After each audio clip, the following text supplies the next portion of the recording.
Udachi? Badakurani.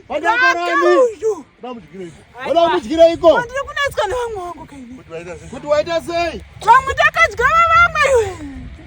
Ndakadya vamwe iwe. Uyu ndoda kuburaya uyu. Uyu aiwa. Nhasi zviri kuramba uyu. Ndamachitiza. Wewe. Pana pisa iwe. Banda huko. Ndinozikanwa kusemwa bridge. Kokwe.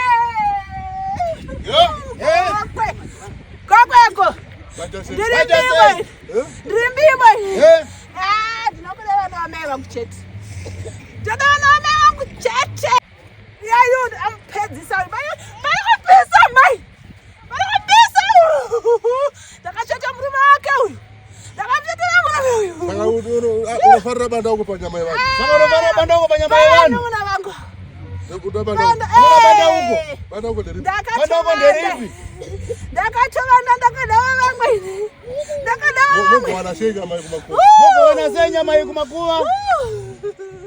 Ndakatenga chimbonda zvevana vaduku.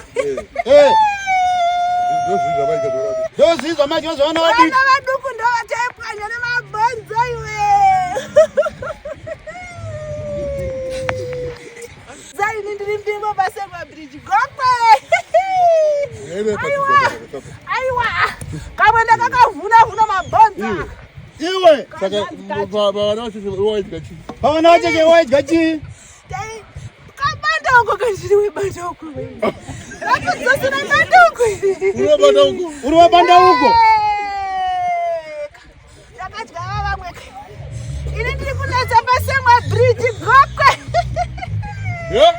Pasemwa bridge. Munun'una wangu ndandamuda uyu.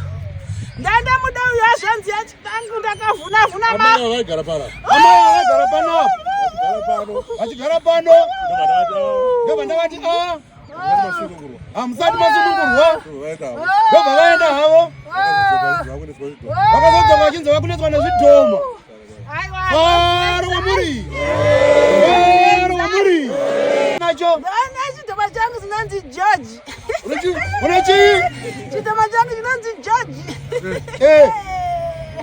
Ini ndakazviromba kuchiredziku. Machangani. Machangani kuchiredzi. Ane murume wangu ashanda ipo vhali. Kuchiredzi? Ndoba ndakaroma ini. Faro wamuri. Haleluya. Ndakamuberekesa chitunha. Pfudza. Chitunha? Chani? Wake kuti amupuraye. Amuraye. Aiwa pana. Kumuurayirei? Banda huko mani. Watadzirwei? Banda hapana kama chimwe. Ane zvivana zvake.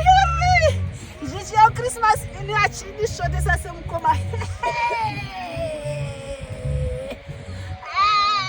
Kuvhaira nezvivana. Uyu wanga ari murombe wamasaga.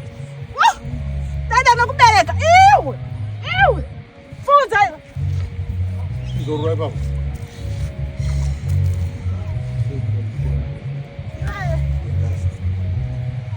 Uchinzwa kuti atosha.